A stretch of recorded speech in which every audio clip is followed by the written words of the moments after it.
At exactly 6:31 a.m., March 24, 2008, a 911 operator answered a call from a man begging police to go to his home. Minutes later, officers stepped inside that address and froze. What they found was beyond any horror. Someone wanted this family wiped out. And while officers tried to make sense of the scene, just across Interstate 80, a minivan erupted into flames, its driver trapped inside. Two scenes. One morning. One city. Was it a coincidence, a setup, or someone covering their tracks? Nothing added up. And even now, 17 years later, the question still hangs in the air. What really happened inside that house? And why? Keep watching because this is the horrific Sueppel family massacre that shocked the world.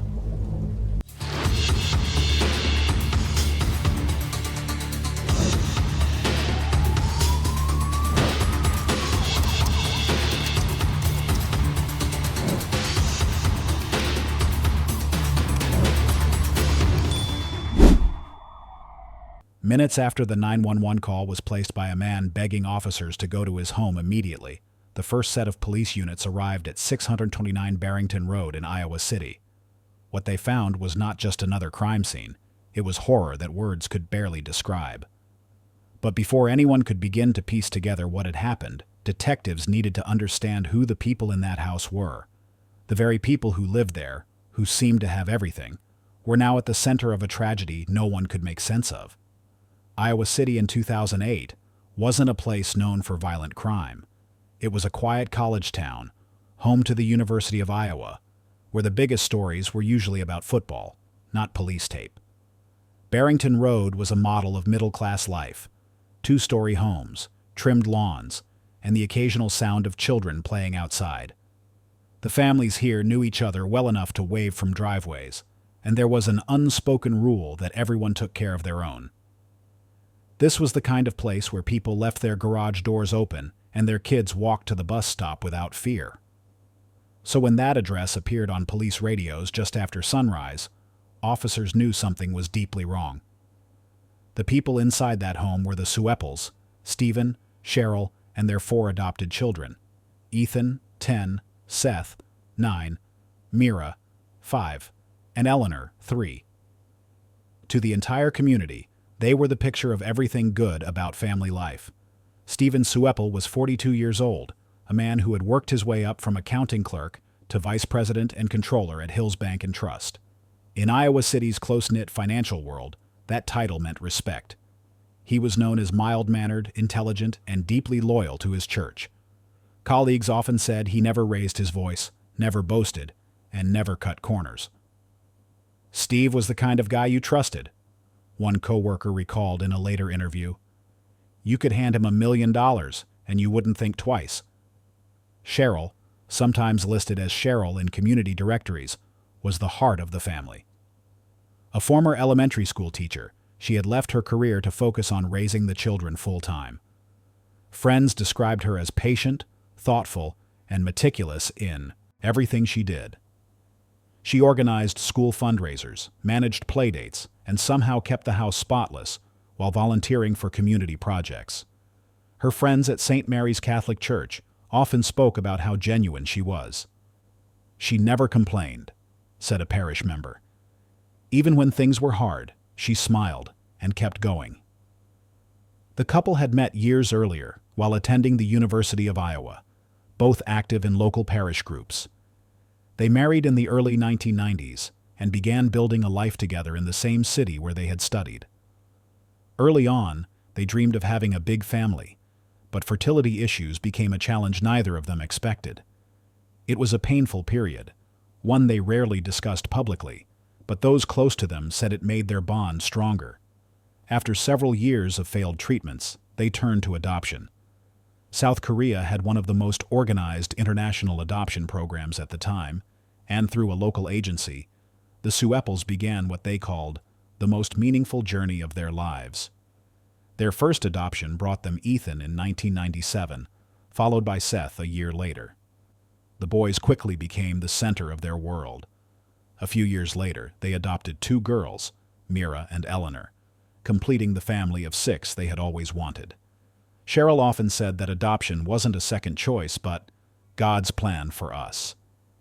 The family celebrated Korean culture at home through food, books, and occasional heritage events organized by adoption groups in Iowa. Friends said Stephen and Cheryl's love for their children was obvious. "You could see it," one neighbor said.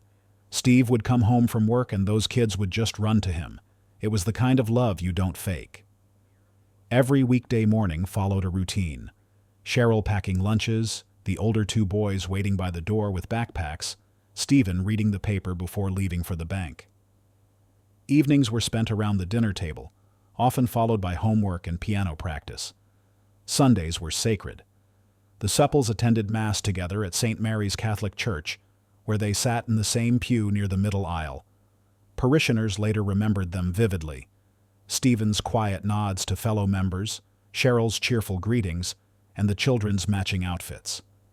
The family often stayed after service to chat with friends or help clean up the parish hall. Outside of church, Cheryl stayed busy. She was part of a neighborhood book club and served on the board of the Iowa Children's Museum. A museum staff member remembered her as dependable and kind, someone who always followed through. She was the type who baked cookies for meetings and offered rides to parents who needed help. To anyone who met her, she seemed unshakable, a mother who had everything under control. The Sueppel's life on Barrington Road appeared calm, structured, and blessed. Neighbors remembered how Stephen mowed the lawn every Saturday and waved politely as he passed. The children rode scooters up and down the sidewalk, their laughter echoing through the cul-de-sac. Nothing about them suggested tension or unhappiness. "They were just nice people," another neighbor told local media. If you needed to borrow a shovel, Steve would hand you one with a smile. By all outward appearances, they were the kind of family people looked up to, financially comfortable, devoted to their faith, raising children who were always polite and respectful. No one could have imagined that behind that sense of order was another story entirely, one that would soon break open in the most devastating way imaginable. Investigators would soon discover that beneath that picture of calm and faith, there were cracks no one saw forming, and one of those cracks was about to destroy everything that made the Sueppels seem untouchable. So what then did the world not know about the Sueppel family? Behind that picture-perfect home was a financial storm that had been building quietly for years. According to federal records, between 2001 and 2007, Stephen Sueppel, vice president and controller at Hills Bank and Trust, diverted roughly $559.40 from the bank into his own control. This wasn't a one-time lapse or a single moment of weakness. It was a calculated pattern of transfers, concealed under false expense entries and internal coding changes that only someone in his position could manipulate. The deception was discovered not by accident, but through the bank's internal control system. Routine auditing flagged discrepancies that simply didn't add up, and when investigators followed the trail, all paths led back to Stephen's desk. When the bank confronted him, Stephen didn't fight. He sat quietly, acknowledged that he took the money, but when asked why, his story shifted. At first, he claimed it had gone to support a cocaine habit. A shocking admission for someone with his clean-cut image, but one that didn't hold. Toxicology reports, bank withdrawals, and spending records showed no evidence of drug purchases or addiction. It was a lie born of panic, a desperate attempt to explain something he couldn't justify. In truth, no one could clearly determine where all the money had gone. There were no lavish cars, no luxury trips, no hidden assets. It was as if the money had vanished into thin air, used perhaps to keep the family afloat or quietly manage debt, but never in a way that matched the crime's scale. Hills Bank did what it had to do. They alerted federal authorities, and soon the FBI took over. The paper trail was airtight, every transfer traced, every false entry recorded. By February 2008, a federal grand jury indicted Stephen Sueppel on charges of embezzlement and money laundering, each carrying years in prison. He pleaded not guilty but was released on a $250,000 personal bond, his trial set for April 21, 2008, barely 2 months away. Friends and parish members recalled that even then, he showed up to church as usual, sat beside his family, and exchanged polite smiles. He didn't talk about the charges, and people didn't ask. In small towns like Iowa City, silence often speaks louder than questions. For Stephen, that silence must have felt deafening. After more than 18 years at Hills Bank, his identity was tied to his job. He was the financial gatekeeper of one of Iowa's most trusted banks, a role that came with prestige and respect. Now, that same role had turned into a symbol of disgrace.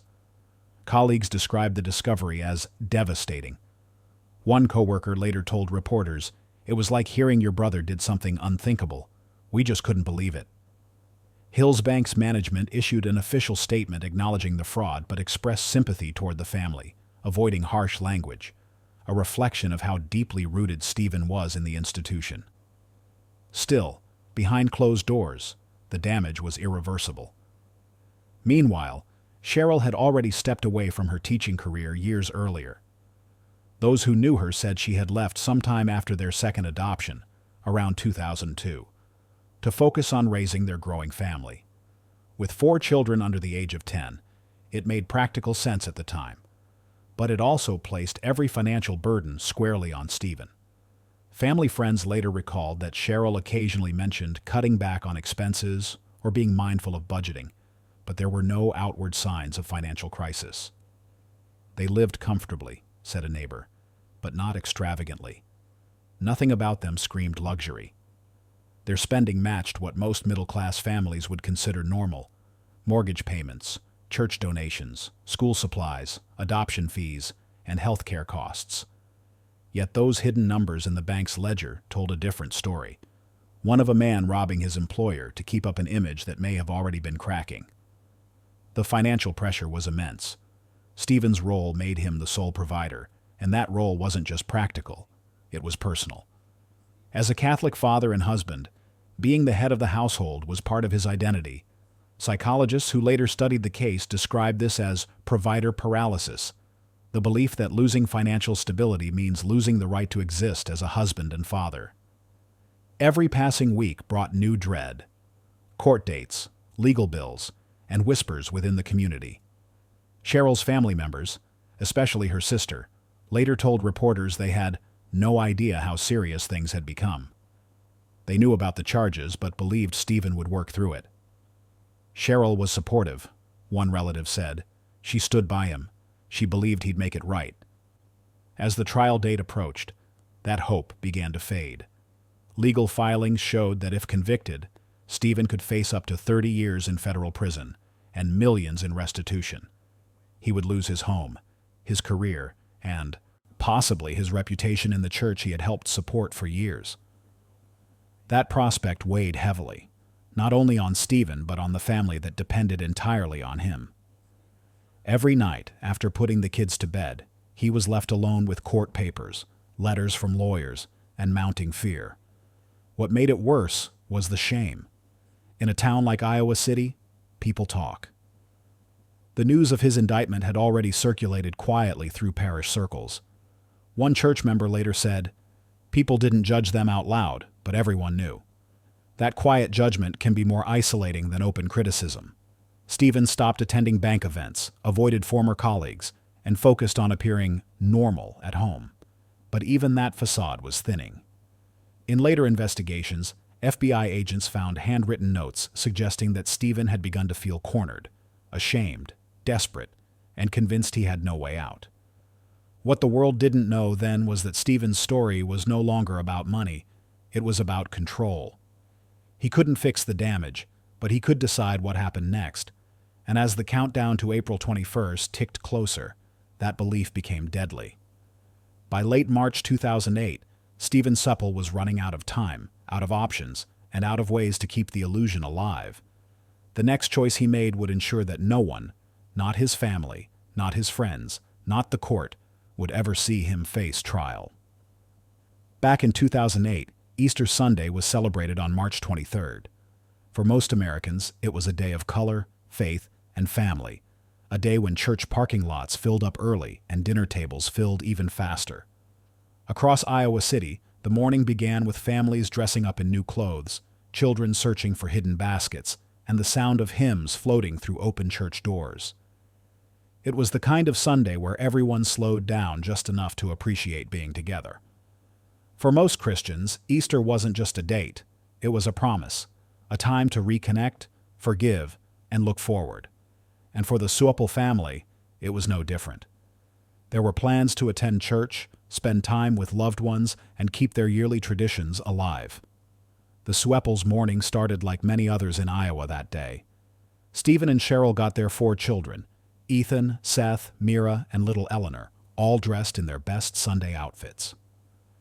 Around 10 a.m., they arrived at St. Mary's Catholic Church, a place that had been central to their lives for years. The service was full, the atmosphere bright. Both Stephen's parents and Cheryl's parents joined them for Mass, sitting close together in the middle pews. According to churchgoers who later spoke with investigators, nothing about the family seemed unusual. They were smiling, one parishioner recalled. The kids were polite. Stephen even nodded hello to a few people near him. Everything looked normal. After Mass, families across Iowa City went home to cook, visit grandparents, and enjoy the calm of a spring afternoon. The Sueppels followed that same rhythm. They left church with their parents and returned to their home on Barrington Road. There was no hint of tension or unease. Cheryl's father later told police, "If there was something wrong, none of us saw it. They seemed fine, like always." That statement became one of the most haunting in the entire case, because in hindsight, what everyone saw as peace was actually the surface of something unraveling. For most of the afternoon, the Sueppel home was filled with the normal sounds of family life. Children playing, television on in the background, laughter echoing through the hallways. Neighbors who were outside said they saw nothing out of the ordinary. A few cars passed, a few waves were exchanged. Around dinner time, lights glowed softly through the windows as the family sat down to eat. It was Easter Sunday in every sense, quiet, comfortable, and wholesome. Nothing suggested that less than 24 hours later, that same house would be sealed off with police tape. That evening, around 8 p.m., a family friend stopped by to visit. The friend, later interviewed by police, said Stephen seemed calm. He was polite, talked about regular things, the witness explained. The kids were nearby. There was no tension in the air. Investigators would later highlight this moment as the final, verifiable glimpse of normal life inside the Sueppel home. The friend saw no fear, no anger, and no sign of what was about to happen. In the friend's words, "If you asked me that night if anything was wrong, I'd have said absolutely not." But while everyone else saw calm, inside Stephen's mind was something entirely different. Easter Sunday may have meant joy for the world, but for him it marked 4 weeks before his scheduled trial in federal court. The days were closing in. He had been indicted for stealing over $500,000, and his life, the life he had built on respect, faith, and order, was about to collapse.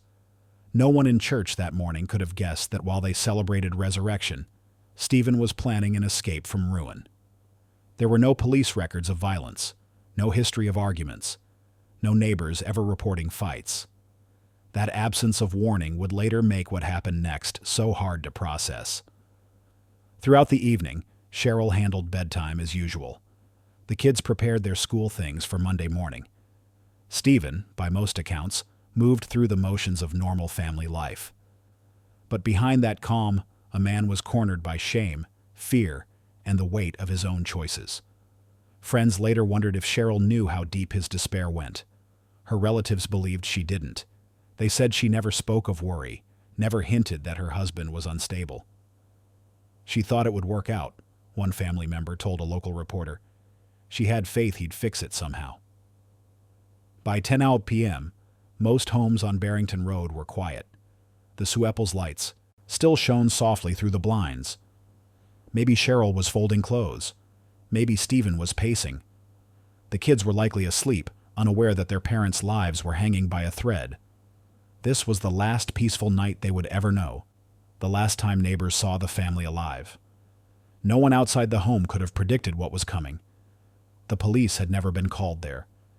There were no restraining orders, no public fights, no whispers of trouble. That's what made the next morning so incomprehensible. Because on that Easter night in Iowa City, While the world rested in faith and renewal, one man inside that house had already decided there would be no tomorrow for the family that trusted him most. In just a few hours, the peace of that day would shatter, leaving behind questions that 17 years later still have no clear answer. The nightmare reality unfolded around 11:30 p.m. that Sunday night, March 23, 2008. A voicemail landed at the law office of William and Patrick Sueppel, Stephen's father and brother. His voice was calm, eerily measured. "My family is in heaven," he said. Investigators later confirmed that by the time this message was recorded, Cheryl was already dead. She had been the first victim. In the master bedroom, detectives found Cheryl lying in bed, her body bearing the marks of multiple blunt force injuries to her head and torso. The blows were powerful, deliberate, and consistent with a baseball bat found at the scene. The autopsy revealed no signs of a struggle, leading investigators to believe she was attacked as she slept. Cheryl's parents later told police that she had been exhausted from the busy Easter Sunday gatherings earlier that day. She had put the kids to bed and gone to sleep around 9:30 p.m. That timeline left a narrow window before Stephen's first call. Detectives would later conclude that the attack was fast, premeditated, and silent enough to keep the children unaware of what had just happened to their mother. Between 11:30 p.m. and 3:45 a.m., investigators pieced together what became one of the most haunting parts of the case. According to a note Stephen left behind, he had gathered his 4 children, Ethan, Seth, Mira, and Eleanor, into the family's silver Honda Odyssey parked in the garage. He started the engine, hoping the carbon monoxide would fill the van and put them all to sleep. The letter indicated he intended to take his own life as well. But something went wrong. The children didn't die. When investigators examined the garage later, they found the van had been left running with one of the rear doors slightly ajar. That small gap had likely allowed enough air to circulate and keep the children alive. Some experts suggested that Stephen may have panicked, unable to stay in the vehicle as the fumes built up, while others believed he lacked the resolve to follow through on a full murder-suicide at that stage. In those hours from midnight to nearly 4 a.m., no one outside the house knew what was happening. Neighbors reported nothing, no cries, no noise, nothing unusual.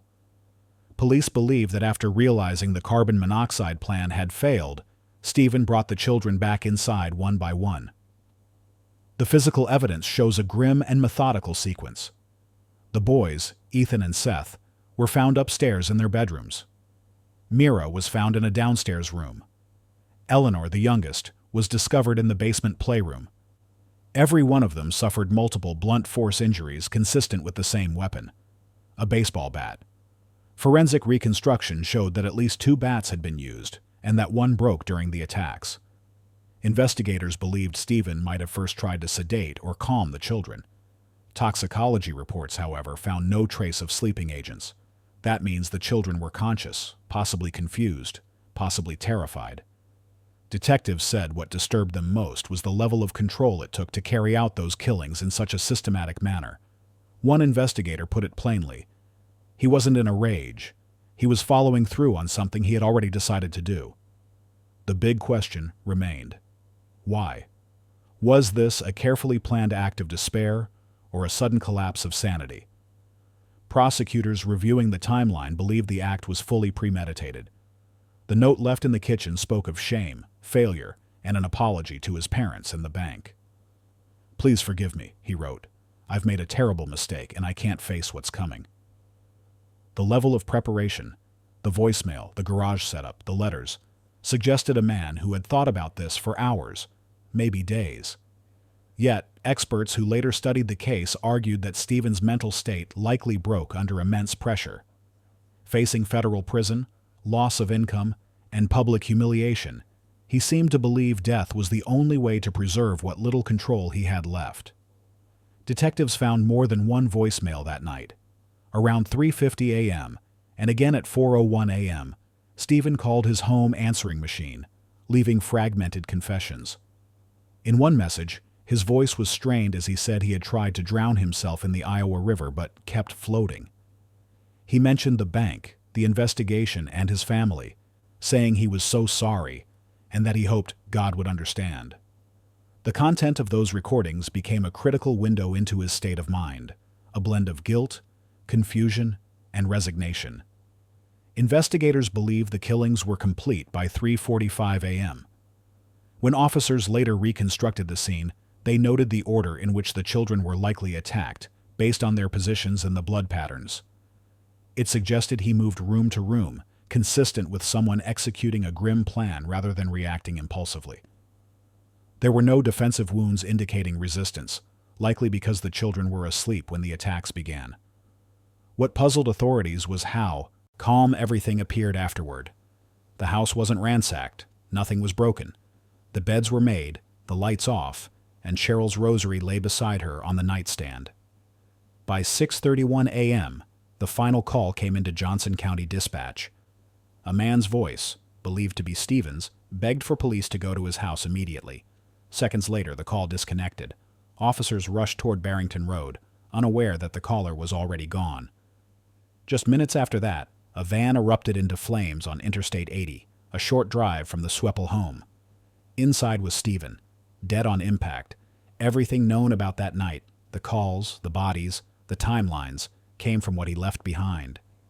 There were no witnesses, no survivors, only his words, his note, and the evidence that told a story too horrific for the city of Iowa to ever forget. At this point, it is important we take a moment to try and make sense of Stephen's last actions. For hours after the killings, there was a gap. No calls, no texts, no clear movement. Investigators later described this period as a psychological void, a space between destruction and decision. But this gap wasn't empty. It was the window where Stephen tried to justify, perhaps even rationalize, what he had done. And that's what makes it so disturbing, because while the bodies lay inside that home, he was still trying to explain himself.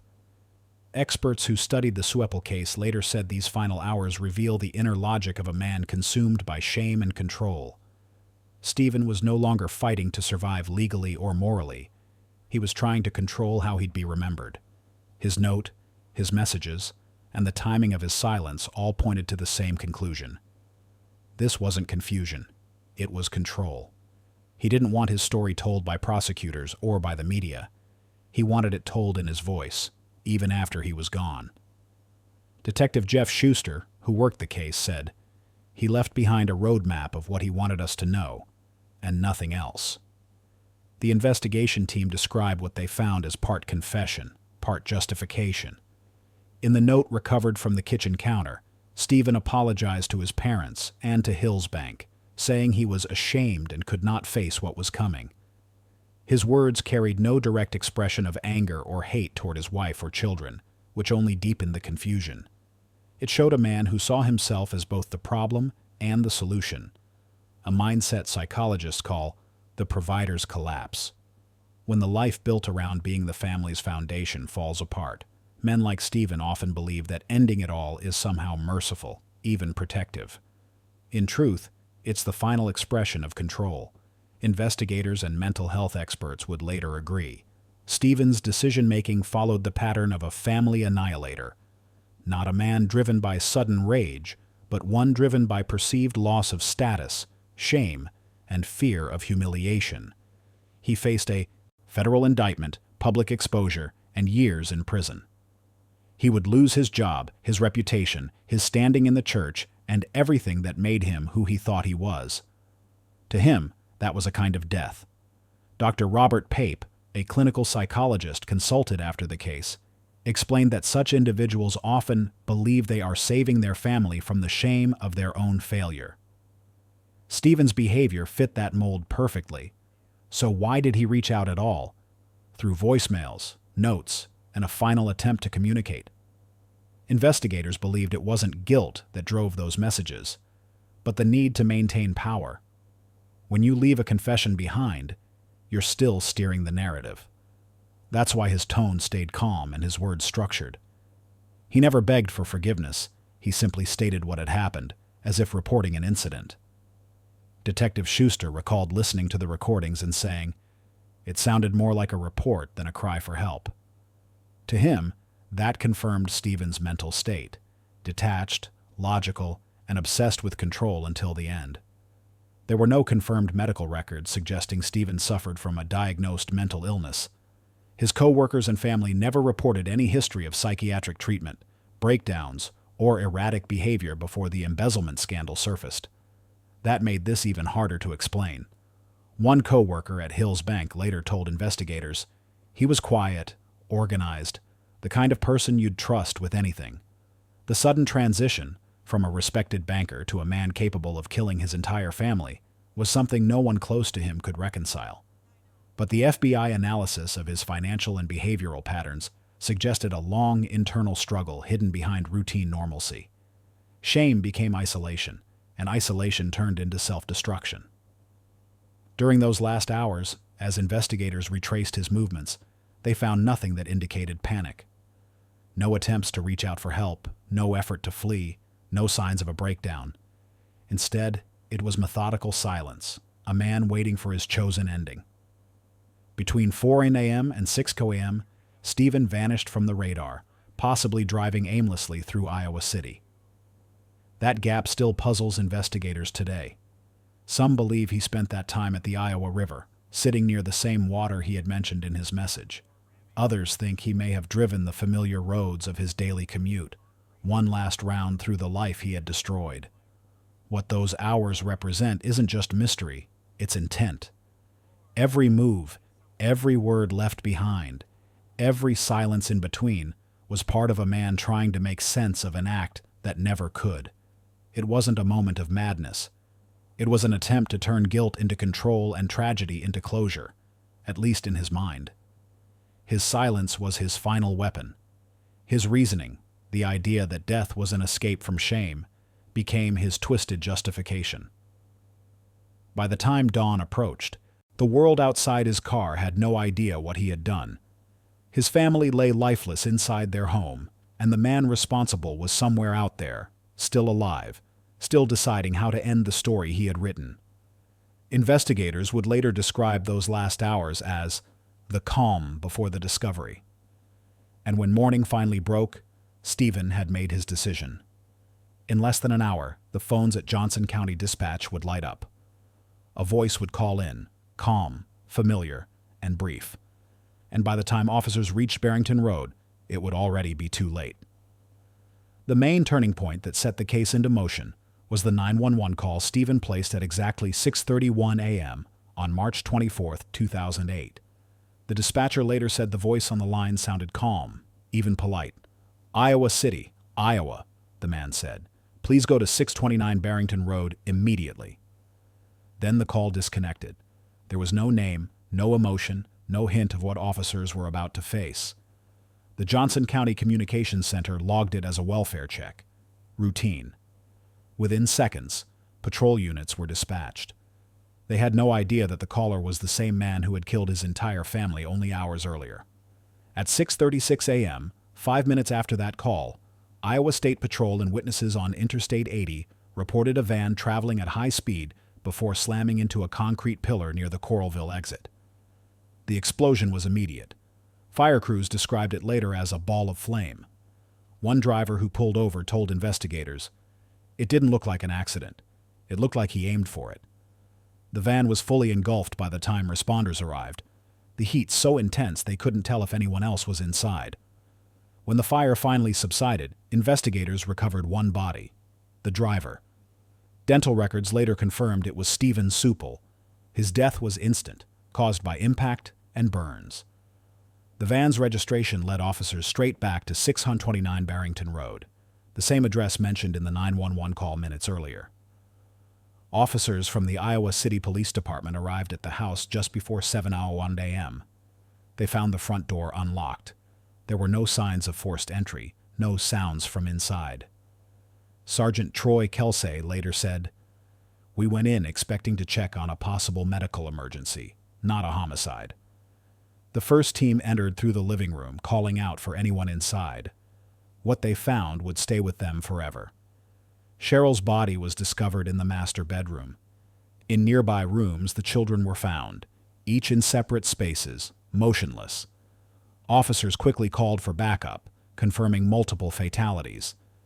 Detective Jeff Schuster, one of the lead investigators, later described the scene as quiet, controlled, and deeply personal. There was no chaos, just a house that felt like time had stopped.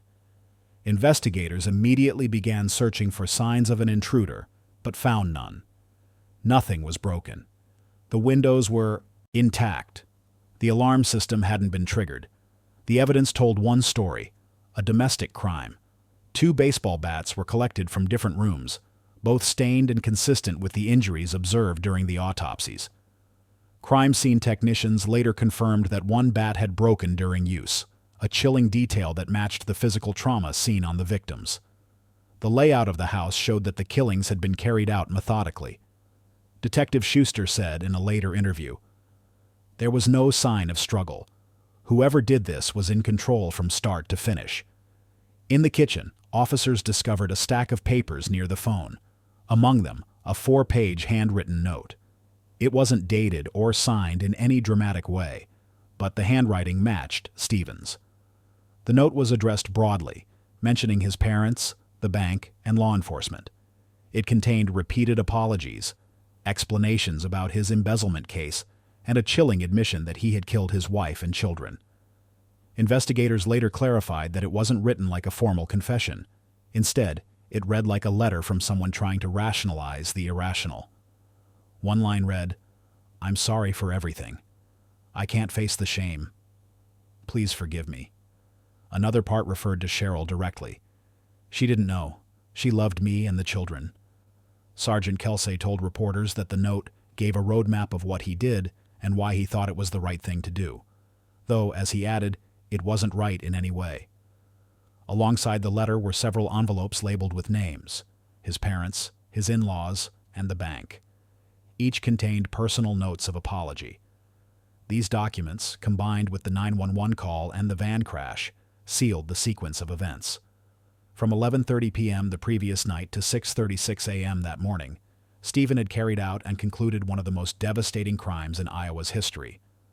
By mid-morning, the Sueppel home had turned into an active crime scene. Detectives photographed every room, documented the 2 bats, collected DNA samples, and sealed the house for forensic review. Outside, news crews began arriving as neighbors gathered in disbelief. One neighbor told KCRG News, "They were just at church the day before. You don't ever expect this in Iowa City." Another said, "We didn't hear a thing, not a sound." The calmness of the night made it all harder to comprehend. Authorities officially confirmed the deaths by noon. The medical examiner's office later ruled that Cheryl and the children died from blunt force trauma, while Stephen's death was ruled a suicide. The case was formally closed within weeks, but emotionally, it never ended. Officers who entered that house were offered counseling, and several took extended leave. It wasn't just another case. It was a scene that defied every sense of logic and humanity. By the afternoon of March 24, 2008, Iowa City had gone from celebrating Easter to grieving a family that once looked perfect. The street on Barrington Road filled with flowers, stuffed animals, and handwritten notes. Strangers wept beside neighbors who had seen the Sueppels walking their children just days before. Detective Schuster said, "You could feel the weight of it everywhere you went." And yet, even with the note, the calls, and the evidence, one haunting question remained unanswered. Why did a man so devoted to his image choose destruction over redemption? The investigation was closed, but for Iowa City, the search for meaning had only just begun. If Stephen had not taken the coward's way out, maybe today we would have heard from him directly. Maybe we'd know why a respected man, a husband, a father of 4, turned his own home into a scene of unimaginable tragedy. But instead, we are left with second-hand traces, calls, records, and testimonies that paint only fragments of what led him there. The world was left to guess his mind. Was it shame, fear, or something darker that no one around him ever saw coming? After his death, investigators, prosecutors, and even community leaders tried to reconstruct the why behind the horror. The letter and voicemails offered facts, but not emotion. What they found wasn't a confession of rage, it was avoidance. It showed a man cornered by his own lies and unwilling to face the humiliation of failure. Those who knew him said Stephen wasn't a violent man. He was quiet, responsible, and deeply tied to his reputation. But as investigators later explained, that same obsession with image became the seed of destruction. Sergeant Troy Kelsey put it simply during one interview. He couldn't handle being seen as a criminal. He saw it as losing everything that defined him. Financial pressure was a slow poison in the Sueppel household. With Cheryl staying home after the adoptions, Stephen had built the family's stability on one income. The bank's trust, the mortgage, the church donations, everything rested on him. When he was indicted and fired, that illusion collapsed. Hill's bank had already started legal steps to recover the missing $559,000. Federal court records showed he was facing years in prison if convicted. Friends later said he seemed withdrawn but polite, still attending church, still smiling when greeted, but the light was gone. The man who once led prayers was now leading a double life. Theories emerged about what truly pushed him to that breaking point. Some criminologists labeled him a family annihilator, a man whose sense of identity is so fused with his family's reputation that when one falls, he takes everyone down with him. To him, it was not just the loss of money, it was the loss of status, pride, and control. He had built his life around being a good provider, and in his mind, once that identity was destroyed, there was no life left to live. Investigators pointed out that there was no evidence of prior abuse or violence, which made the event even more chilling. This wasn't the slow buildup of chaos. It was an implosion, fast and irreversible. There were also questions about Cheryl's awareness. Friends told reporters they believed she didn't know about the embezzlement until after the indictment. She never spoke publicly about it, and neither did her family. She continued her volunteer work, staying active in the Iowa Children's Museum and St. Mary's Church. Police found no notes or messages from her suggesting she was aware of any danger at home. That absence adds another layer of tragedy. She may have gone to bed that night thinking life was simply stressful, not fatal. The aftermath left Iowa City in shock. The local paper described it as a wound to the heart of the community. The contrast between the family's reputation and the crime was too great to reconcile. ABC News called it a tragedy that defied logic. Neighbors gathered outside the Sueppel home for days, leaving flowers and letters.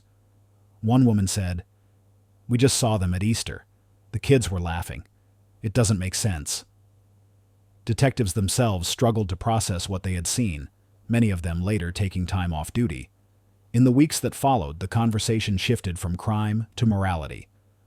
Was Stephen Sueppel a man overcome by mental collapse, or a selfish killer who chose pride over accountability? Even those who believed in his faith struggled with forgiveness. Then came the controversy that tore through Iowa City, the decision by St. Mary's Catholic Church to hold a single funeral mass for all 6 members of the family. The announcement drew both compassion and outrage. Many parishioners supported it, believing in mercy and the sanctity of every life. Others saw it as betrayal, a moral compromise. One attendee told the Press Citizen, "It's hard to sit here and see the killer honored alongside the victims." Father Ken Kuntz, the church's pastor, defended the choice publicly. "Our faith calls us to pray for every soul. It's not about judgment, it's about grace." The church was packed that day. 6 caskets stood side by side, husband, wife, and children. Cheryl's brother told reporters she wouldn't have wanted it any other way. Still, the unease lingered. For many, it wasn't closure, it was confusion. How could someone so respected commit something so incomprehensible? How could no one see the cracks forming? The question of motive stretched beyond psychology. It became a mirror for everyone watching. Some argued Stephen was mentally unstable, collapsing under the weight of guilt. Others insisted it was arrogance, the final act of a man too proud to live with shame. Even today, experts reference the Sueppel case in studies of family annihilation. It fits the same devastating pattern. Men with no history of violence, often described as ideal fathers, who murder their families when facing social or financial ruin. They convince themselves it's mercy, when it's really control. Dr. Neil Websdale, a criminologist who studied such cases, said, "They can't separate their own failure from their family's fate. It's not about love, it's about possession." That statement summed up the cold truth behind what Stephen did. As time passed, the community tried to move forward, but reminders of the tragedy never fully disappeared. Hills Bank quietly settled its financial losses. The home on Barrington Road was eventually sold. New families moved in, but those who lived nearby never forgot. To them, it wasn't just another house. It was the site of a life that looked perfect until it wasn't. And while the police closed their files, the emotional case remains open. Because the one question that haunts everyone who remembers March 2008 is simple. How does a man decide that love means ending the very lives it's supposed to protect? Before moving on, a quick thank you to everyone watching and supporting this channel. Your presence truly keeps it alive. This community continues to grow because of people who believe in real, meaningful storytelling. Becoming a channel member unlocks exclusive extras, behind-the-scenes content, and directly helps us bring more powerful true stories to light. Your support makes a real difference, and we'd love to know who's here. Drop a comment below and tell us where you're watching from. If you're still tuned in right now, write "I'm still here" in the comments. Let's see who's watching till the end. Now let's continue. In the months after the killings, as Iowa City tried to return to normal, the real consequences of Stephen Sueppel's actions continued to unfold quietly in courtrooms and boardrooms. The grief was still fresh, but behind the scenes, a new kind of battle was beginning. One over money, property, and reputation. By August 2008, Hills Bank filed a claim in Johnson County District Court, demanding repayment of roughly $556,000 in stolen funds and an additional $32,000 in outstanding loans. The same bank that once trusted him as its vice president was now legally pursuing what was left of his estate. What should have been an end to the tragedy instead became a new round of painful paperwork for two families already shattered by loss. Cheryl's relatives stayed mostly silent, trying to protect the memory of the children, while Stephen's surviving family was left to answer for what he'd done. For Hills Bank, the fallout ran deeper than money. They had to explain to the public how such a large-scale theft could go undetected for years under their own accounting systems. Their internal audit process came under scrutiny, and local business circles whispered about how a respected executive could manipulate controls in one of Iowa's most trusted institutions. In a statement released that summer, a spokesperson for the bank said, "We grieve with the families and the community, but we also recognize the need to restore faith in our systems." The words were measured, but the damage to their reputation lingered. What was once a model of community banking now carried the stain of both financial and human catastrophe. For the people of Iowa City, the case became something much larger than one man's collapse. It was no longer just about embezzlement or even murder. It was about how far the pressure to appear perfect can drive a person. The Sueppel family tragedy forced the community to confront an uncomfortable truth. White-collar crime doesn't always end with quiet settlements and legal documents. Sometimes it ends in blood. Reporters covering the story called it a chilling reminder that the line between financial ruin and family tragedy can be thinner than anyone wants to believe. Criminologists who reviewed the case categorized Stephen Sueppel under a known psychological pattern: the family annihilator. These are typically middle-aged men, often seen as devoted husbands and fathers, who murder their families before taking their own lives. They share one thing in common: a perceived loss of control. Experts noted that Stephen fit nearly every profile marker: respected in his community, burdened by financial strain, faced with legal exposure, and unable to accept public shame. Dr. Neil Websdale, an expert on family homicide cases, later referenced the Sueppel murders when discussing how the provider identity can warp into something lethal. He said, "When their role as protector collapses, some of these men turn destructive. They rewrite the story to make it end on their terms." Stephen's life was exactly that, a story rewritten in the most horrifying way. He had spent years crafting an image of stability. A family man, a churchgoer, a banker with a spotless reputation. But beneath that, he was quietly eroding the foundation with every unauthorized transfer, every lie, every moment he looked his colleagues in the eye, knowing what he had done. His hidden theft was the first crack in what looked like a solid wall of respectability. The federal indictment in February 2008 was the final fracture that made everything collapse. And instead of facing justice, he decided to erase the evidence, his own family. Psychologists studying the case would later describe it as a textbook example of how shame and silence can turn catastrophic. Stephen's sense of worth was built entirely on success and perception. The moment he was exposed, he couldn't imagine rebuilding from failure. He didn't reach out for help. He didn't confide in his priest, his lawyer, or his parents. In that isolation, guilt became justification. One investigator later said, "It wasn't the money that killed that family. It was pride." The community also asked another question. Could anyone have seen the cracks forming? Could the bank, his colleagues, or even his church have noticed the signs of emotional breakdown? Stephen's indictment had been public news weeks before the murders, but no one, not even his family, appeared to grasp the danger he posed. There were no reports of violence, no outbursts, no signs of a man planning the unthinkable. It exposed a blind spot, not just for law enforcement, but for society itself. What do you do when someone who seems perfect suddenly loses everything? By the end of that year, the Sueppel estate case faded from headlines, and Iowa City tried to move on. The house on Barrington Road was eventually sold. Hill's Bank recovered some losses, and new safety protocols were introduced. But for those who remembered, the story stayed alive. It wasn't just a crime, it was a moral lesson written in tragedy. In the end, the Sueppel case isn't just about crime, it's about silence, shame, and how easily the appearance of perfection can hide the truth. A respected banker, a trusted husband, a devoted father, and yet, behind the closed doors of that Iowa City home, a man was collapsing under the weight of his own lies. His story forces us to ask the hardest question of all. How many other families look perfect on the outside but are living one step away from disaster? If you've stayed with us this far, you understand that we don't tell these stories for shock or sensation. We tell them to expose what society often overlooks: the warning signs, the human pressure, the consequences of silence. Here, every case we cover is built on verified facts, compassion, and truth. If you believe that true crime deserves depth, accuracy, and respect for the victims, then this is your space. So, before you leave, make sure you subscribe to this channel.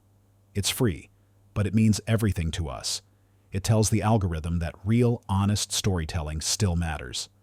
Hit the notification bell so you never miss our next release. Each episode uncovers another hidden truth, another lesson buried beneath the surface. When you subscribe, you're not just watching, you're joining a community that values justice, empathy, and understanding over exploitation.